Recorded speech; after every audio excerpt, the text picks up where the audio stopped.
nakikipag-away ako sa ganyan eh. O, paano Sinabi sinasabi mo? ay, ang layo eh. Siyempre, sasakay ba ako kung malapit? Sana nilakad ko na lang. Pilara kasi nalalayuan din ako. Eh kung malapit lang pala, o sige, bumaba ka ako maghahatid Sina? sa'yo. Ayaw pala ng malayo. Nakakalok. Sana nag-rollerblades ka. Kaya nga ako sasakay kasi malayo. Kung malapit sasakay, sana naglakad ako. Laki, obligado na silang sundin lahat ng gusto nyo. Dahil tandaan nyo, jowa nyo sila. Hindi nyo sila pag-aari at hindi sila disusi.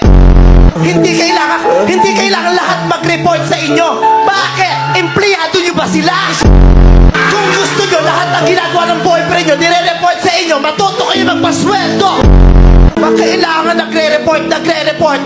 Lahat ng ginagawa, kailangan sasabihin, nakadokumento. FBI ba kayo?